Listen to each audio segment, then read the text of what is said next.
నమస్కారం. Welcome to నవలా హృదయం. ఈరోజు కథ వసంత శిశిరం. రచించిన వారు శ్రీమతి నవీన గారు. కథలోకి వెళ్లబోయే ముందు ఛానల్ను సబ్స్క్రైబ్ చేయడం మర్చిపోవద్దు. ఇక కథలోకి వెళ్ళిపోదాం.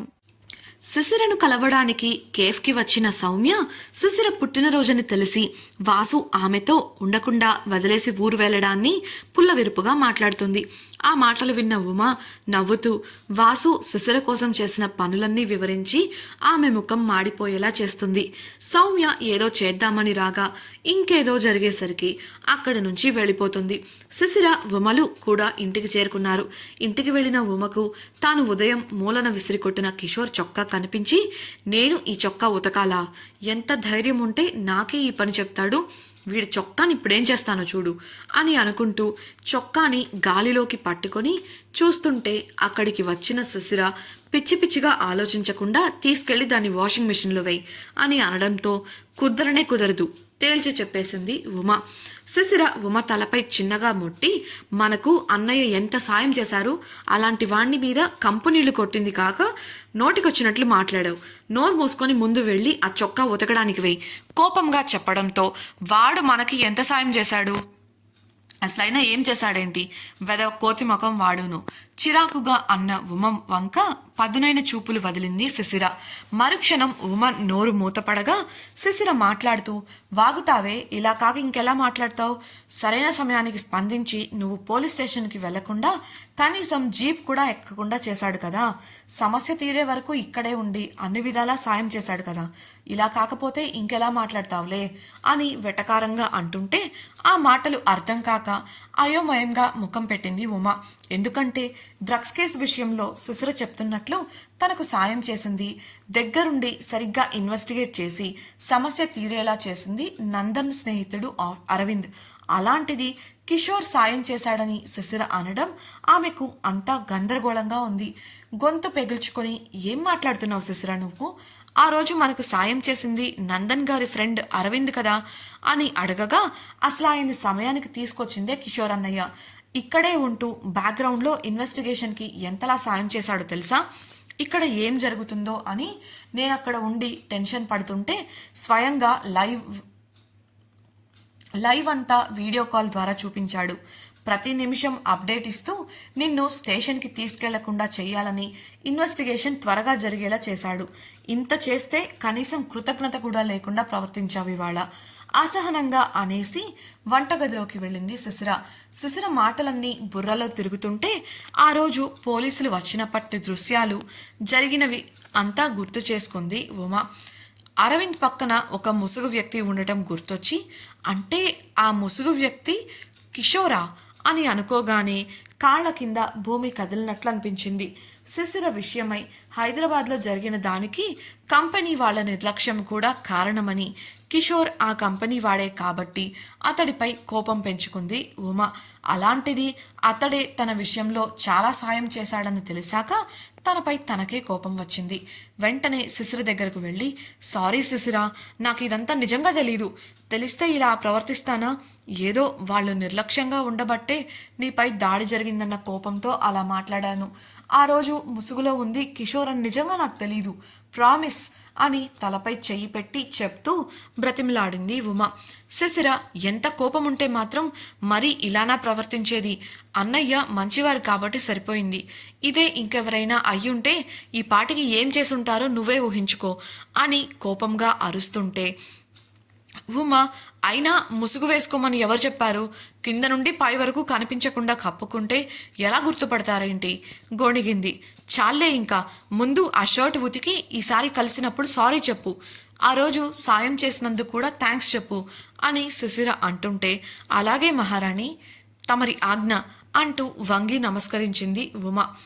ఈ వేషాలకేం తక్కువ లేదు నవ్వుకుంటూ అనేసి అక్కడి నుండి గదికి వెళ్ళిపోయింది శిశిర. అమ్మయ్యా, శిశిర కోపం తగ్గింది మనసులో అనుకుంటూ కిషోర్ షర్ట్ని జాగ్రత్తగా తీసుకెళ్లి వాషింగ్ మెషిన్లో వేసింది ఉమ. గదికి వెళ్లేసరికి శిశిర ఫోన్ రింగ్ అవుతుండడంతో వాసు నుండి కాల్ రావడం గమనించి సంతోషంగా లిఫ్ట్ చేసింది. చెప్పండి వాసు గారు అన్న శిశిర మధురమైన స్వరానికి ఉప్పొంగిపోతూ, ఏం చేస్తున్నావు అడిగాడు వాసు ప్రేమగా. ఏం లేదు, కేఫ్ నుండి ఇప్పుడే వచ్చాం అని శిశిర బదులివ్వగా స్నాక్స్ తిన్నావా అడిగాడు వాసు. తినలేదు అంటే ఎక్కడ తిడతాడో అని తడబడుతూనే తినేసి కాఫీ తాగాను వాసు గారు చెప్పింది శిశిర. నిజంగానా? కాస్త గంభీరంగా వచ్చిన వాసు స్వరానికి దొరికిపోయానా మనసులో అనుకుంటూ కళ్ళు గట్టిగా మూసేసుకుంది శిశిర. నీ వేషాలాపి బయట వచ్చిన పార్సల్ తీసుకో అన్న వాసు మాటలకు కళ్ళు పెద్దవి చేసి వెనక్కి తిరిగి చూసింది. సరిగ్గా అప్పుడే కాలింగ్ బెల్ మ్రోగి ఉమా తలుపు తీయగా వచ్చిన డెలివరీ వ్యక్తి శిశిర గారున్నారా అని అడిగాడు. ఆ మాటతో బయటకు వెళ్లిన శిశిర వచ్చిన వ్యక్తి నుండి ఒక పెద్ద పెట్టెను అందుకొని సంతకం చేసింది. దాన్ని బల్లపై పెట్టి ఫోన్ చెవి దగ్గర పెట్టుకొని అనుమానంగా ఏమున్నా ఇందులో ఇంత బరువుగా ఉంది అని అడిగింది వాసుని. తీసి నువ్వే చూడు, ఎదురుగా పెట్టుకుని ఏంటని అడగడం ఎందుకు? కాస్త గట్టిగా వాసు చెప్పగా ఆ పార్సల్ తెరిచింది శిశిర. దాని నిండా వివిధ రకాల dry fruits, nuts, vitamin supplements, protein bars, ఇలా ఇతర ఆరోగ్యానికి మంచి చేసే తినుబండారాలున్నాయి.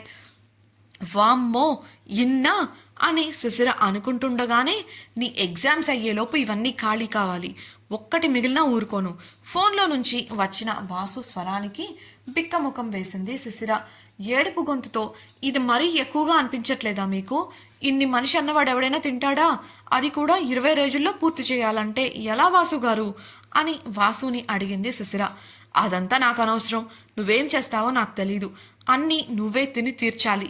నేను గాని అవి మిగలడం చూశాననుకో అంటూ చెప్పడం ఆపేసి ఆ క్షణం ఆమె పెట్టే ముఖం ఎలా ఉంటుందో ఊహించుకొని లోపలే నవ్వుకున్నాడు. ఇవేవీ తెలియని శిశిర మాత్రం ఏడుపు ముఖం పెట్టగా వాసు మాట్లాడుతూ, నీ హెల్త్ కండిషన్కి డాక్టర్ ఇచ్చిన డైట్ ఇది, తిని ఫాస్ట్గా రికవర్ అవ్వు అని అన్నాడు. అందుకు శిశిర వెటకారంగా, డాక్టర్ కూడా ఇన్ని నా డైట్లో చెప్పుండరు, మీరే కావాలని చాలా ఎక్కువ చేస్తున్నారు, ఉదయం మీరిచ్చిన బహుమతిలానే అన్నీ అతిగా చేస్తున్నారు అంది కోపంగా. అంత చిరాకు ధైర్యం ఉంటే నేనొచ్చాక నా ఎదురుగా నిలబడి మాట్లాడివన్నీ అన్నాడు వాసు స్థిరమైన స్వరంలో. మౌనంగా ఉండిపోయింది శిశిర. కాసేపు వారి మధ్య మౌనం రాజ్యమేలింది. బంగారం, ఫోన్లో నుండి మత్తుగా పిలిచాడు వాసు. అతడి పిలుపు కన్నా అతడి స్వరంలో ఉన్న మత్తుకే శిశిరకు ఒళ్ళంతా ఒక్కసారిగా పరవశించింది. ఆశ్చర్యపోతూ నిలబడగా, బంగారం మళ్ళీ అదే స్వరంతో పిలిచాడు వాసు. ఈసారి శిశిరలో ఏదో అలజడి. అలానే తడబడుతూ అంది మెల్లగా. మిస్ అవుతున్నానే నిన్ను, ఎందుకో తెలీదు. వెంటనే అక్కడికి వచ్చేయాలని ఉంది. 2 రోజులకే, అది కూడా పనిలో ఉండి కూడా ఇలా ఉంటే ఇంకా 20 రోజులంటే కష్టంగా అనిపిస్తుంది అన్నాడు ఘారంగా. అతడలా తన మనసుకు తోచినదంతా వెల్లడిస్తుంటే శిశిరకు ఏదోలా అనిపించింది. ఓ పక్క సంతోషంగా అనిపించి పెదవులు సన్నగా విచ్చుకోగా మరోపక్క ఏదో తెలియని బిడియం, సిగ్గు ముంచుకొచ్చాయి. తనకు తెలియకుండానే తన ఊపిరి భారమవ్వగా తనువు బరువుగా అనిపించింది. తనలో కలుగుతున్న ఈ మార్పులను గమనిస్తూ శిశిర నిలవలేక పక్కనే ఉన్న కుర్చీలో మౌనంగా వాలిపోగా, ఏంటి, ఏం మాట్లాడవు? గుసగుసగా అడిగాడు వాసు. అతడికి ఏమని బదులివ్వాలో అర్థం కాక మౌనంగా ఉండిపోయింది శిశిర. అతని మాటలలో అతడు తనతో ప్రేమగా కాసేపు మాట్లాడాలని అనుకుంటున్నట్లు తెలుస్తుంటే సంతోషంగా అనిపించింది మనసుకు. ఏంటి, మౌనవ్రతమా అని అల్లరిగా అడిగిన వాసు ప్రశ్నకు నోరు తెరిచి నెమ్మదిగా లేదు అని బదులిచ్చింది శిశిర. మరెందుకు మాట్లాడట్లేదు అన్న వాసు ప్రశ్నకు మీరలా మాట్లాడుతుంటే ఏదోలా ఉంది అని చాలా నెమ్మదిగా సంశయిస్తూనే సున్నితంగా చెప్పింది శిశిర. అందుకు వాసు నవ్వుతూ ఏదోలా అంటే అని అడిగాడు. ఏమో తెలీదు, కొత్తగా చాలా వింతగా ఉంది, నాకేం మాట్లాడాలో కూడా తెలియట్లేదు బదులిచ్చింది శిశిర. అప్పటికే ఆమెలో తనపై ఇష్టం కలగడాన్ని గమనించిన వాసు ఆమె చెప్తున్న భావాలను అర్థం చేసుకున్నాడు. ఆమె గురించి తను అనుభూతి చెందుతున్న భావాలను తాను వివరిస్తుంటే ఆడపిల్లగా పెళ్లి వల్ల, వాసుతో పరిచయం వల్ల ఆమెలో వస్తున్న మార్పులను అర్థం చేసుకున్నవాడే చిన్నగా నవ్వుకున్నాడు. అలా అయితే నేను చెప్పినట్లు చేస్తావా, అర్థమవుతుంది అన్న వాసును ఒక క్షణం ఆలోచించి ఏం చెయ్యాలి అని అడిగింది శిశిర. ఆన్సర్ చెయ్యాలి, చేస్తావా అని గుసగుసగా అడిగిన వాసుకు ఏం ఆన్సర్ అడిగింది శిశిర మదిలో కంగారు కలుగుతుంటే. కేవలం నేను అడిగిన ప్రశ్నలకు సమాధానాలు చెప్పాలి అని వాసు అనడంతో ఆలోచనలో పడింది శిశిర. చెప్పు అన్న వాసు స్వరానికి మీ ప్రశ్నలేంటో చెప్పండి చిన్నగా అడిగింది శిశిర. వాసు క్షణం పాటు నవ్వుకొని నువ్వు ఒంటరిగా నువ్వు మాత్రమే ఉన్నప్పుడు ఏం ఆలోచిస్తావు అని అడగగా ఆమె బదులు కోసం ఎదురు చూస్తున్నాడు. ఆ ప్రశ్న విన్న వెంటనే ఆలోచనలో పడిన శిశిరకు గత కొంతకాలంగా తాను ఒంటరిగా ఉన్నప్పుడు వాసు గురించి, అతడి అల్లరి, అతనితో గడిపిన క్షణాల గురించి ఆలోచించడం గుర్తొచ్చి కళ్ళు పెద్దవి చేసింది. తడబడుతూనే తర్వాతి ప్రశ్న అని అడగగా నాకైతే నువ్వే గుర్తొస్తావు తెలుసా, ఆ క్షణం నువ్వు నాతో ఉంటే బాగుంటుందనిపిస్తుంది అని చెప్పాడు వాసు. తన తర్వాతి ప్రశ్నను శిశిరను అడుగుతూ నా మీద ఎందుకు నీకు ఊరికే కోపం వస్తుంది, నా దగ్గర అలుగుతావు, కోపం చూపిస్తావు, మొండిగా ప్రవర్తిస్తావు ఎందుకు అని అడగగా ఆ ప్రశ్నకు శిశిర దగ్గర సమాధానం లేదు. ఆలోచిస్తే తాను ఎప్పుడు ఎందుకు అతనికి అంతలా దగ్గరయిందో అర్థం కాలేదు. తాను అలా కేవలం తనకు బాగా దగ్గర అనుకున్న వాళ్ళ దగ్గర మాత్రమే ఉండగలదు. అలాంటిది ఈ మధ్యకాలంలో వాసుతో తను అలా ప్రవర్తించడం గుర్తొచ్చి సిగ్గు ముంచుకు రాగా మెడ వెనుక చేయి పెట్టి తలగొక్కుంటూ మౌనంగా ఉండిపోయింది. కొంతసేపటికి వాసు బదులిస్తూ నేనైతే నాకు బాగా దగ్గరైన వాళ్ళతో మాత్రమే అలా ఉండగలను, అందుకే నీ దగ్గర ఎప్పుడూ నాలానే ఉంటాను, నాకు ఏదనిపిస్తే అదే చేస్తాను అన్నాడు ప్రేమగా. అతని మనసు కూడా తనలానే ఆలోచిస్తుందని తెలిసి ఆమె పెదవులు మళ్ళీ విచ్చుకున్నాయి. నెక్స్ట్ అన్న ఆమెతో ఈ ప్రశ్న నేను నిన్ను అడగాలంటే నువ్వు నాకు వీడియో కాల్లో కనిపించాలి. నేను నిన్ను ఆ ప్రశ్న అడిగేటప్పుడు నువ్వు నాకు ఎదురుగా నన్నే చూస్తూ ఉండాలి అని వాసు అడగడంతో ఆలోచనలో పడింది శిశిర.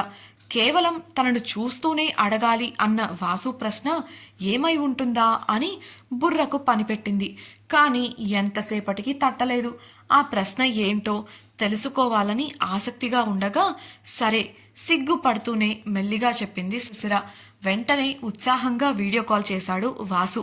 శిశిర వెంటనే తన మంచంపై ఉన్న పుస్తకాన్ని తీసి తన ఎదురుగా పెట్టుకొని వాసు కాల్ అటెండ్ చేసింది. కాల్ కలవగానే స్క్రీన్పై చాలా అందంగా ఆకర్షణీయంగా వాసు రూపం కనిపించింది. అతడు దుప్పటి కప్పుకొని మంచంపై పడుకుని కనిపించగా ఆశ్చర్యపోతూ అదేంటి వాసు గారు బెడ్పై ఉన్నారు, మీకేమైంది అని ప్రశ్నించింది కంగారుగా. ఆమె ప్రశ్నకు గట్టిగా నవ్వేసిన వాసు నాకేం కాలేదు శశిరా, ఇప్పుడు న్యూయార్క్లో తెల్లవారింది, నీతో ఉదయం మాట్లాడింది నాకు రాత్రి, క్లయింట్తో మీటింగ్ ఆలస్యమైంది, అందుకే ఇంకా పడుకొని ఉన్నాను అంతే అన్నాడు. దాంతో ఓ అలాగా, మన దేశానికి అక్కడికి ఎంత సమయం తేడా అని శిశిర అడగగా 10:30 గంటలు అని బదులిచ్చాడు వాసు. అతడు చెప్పిన ప్రకారం లెక్కలు వేసిన శిశిర అంటే ఇక్కడిప్పుడు సాయంత్రం 6 అయింది కాబట్టి అక్కడ ఉదయం 7:30 అయిందా అని అడగగా అవును అవును మేడం గారు ఆ నవ్వుతో బదులిచ్చాడు వాసు. అతడి నవ్వుతో చిన్నగా జత కలిపింది శిశిర. అప్పటికే ఆమె వేసుకున్న పర్పుల్ డ్రెస్ను గమనించిన వాసు హే ఈ డ్రెస్లో చాలా అందంగా ఉన్నావు, ఫొటోస్ పంపించలేదేంటి అని అడగగా సిగ్గుపడుతూనే దాన్ని అతడికి కనిపించకుండా దాచాలని ప్రయత్నిస్తూ పంపిస్తాను వాసు గారు చిన్నగా చెప్పింది శిశిర. ఇప్పుడే ఈ క్షణమే పంపు, తర్వాతంటే నిన్ను నమ్మలేను అని వాసు స్థిరంగా అడగడంతో సరే అంటూ చెప్పి వెంటనే వాట్సాప్లో ఉమ తీసిన తన ఫోటోలను వాసుకు పంపించింది శిశిర. వీడియో కాల్లో ఉండే వాటిని చూసిన వాసు కంట్లో మెరుపు, అది శిశిర చూపుని దాటిపోలేదు. శిశిర సిగ్గుతో కళ్ళు వాల్చేసి మౌనంగా ఉండగా అందంగా ఉన్నావు, నిజానికి ముద్దుగా ఉన్నావు తెలుసా అని వాసు అనడంతో శిశిర బుగ్గలు కెంపులయ్యాయి. ఆ టాపిక్ను వెంటనే మార్చాలనుకుని మీరేదో అడగాలనుకున్నారు అంటూ వాసు అడుగుతానన్న తర్వాతి ప్రశ్న గురించి గుర్తు చేసింది శిశిర. వాసు కెంపులైన ఆమె బుగ్గలను చూసి అల్లరిగా నవ్వుకున్నాడు. శిశిర అతడిని చూడలేక పుస్తకంలోకి చూస్తుంటే, ఏయ్ శిశిరా ఇలా చూడు అన్నాడు వాసు మత్తుగా. ఏంటో చెప్పండి అని అతన్ని చూడకుండా బుక్ను చూస్తూ అడిగిన శిశిరకు, నువ్వు నన్ను చూడు అప్పుడే చెప్తాను అని వాసు పట్టుపట్టడంతో వేరే దారి లేక మెల్లిగా దిక్కులు చూస్తూనే చూపును స్క్రీన్ వైపుకు తీసుకెళ్ళింది శిశిర. అల్లరిగా తననే చూస్తున్న వాసు చూపుకు ముఖాన్ని దాచుకోవాలనంత సిగ్గు ముంచుకొస్తుంటే కష్టంగా కంట్రోల్ చేసుకుంటుంది శిశిర. ఇంతకీ వాసు అడుగుతానన్న మూడవ ప్రశ్న ఏంటి? వీటన్నింటికి శిశిర వాసుకు బదులిస్తుందా? తనలో వచ్చిన మార్పును శిశిర గ్రహిస్తుందా? తెలుసుకోవాలనుందా? అయితే ఛానల్ను సబ్స్క్రైబ్ చేసి వసంత శిశిరం రాబోయే ఎపిసోడ్స్ని తప్పకుండా వినేయండి. అలాగే మీకు ఈ వీడియో కనుక నచ్చినట్లయితే లైక్ చేసి మీ సన్నిహితులతో పంచుకోండి. మీ అభిప్రాయాలను మాతో పంచుకోవడం కోసం కామెంట్ సెక్షన్లో తెలియజేయగలరు. ఇట్లు మీ నవలా హృదయం team. Thank you for listening.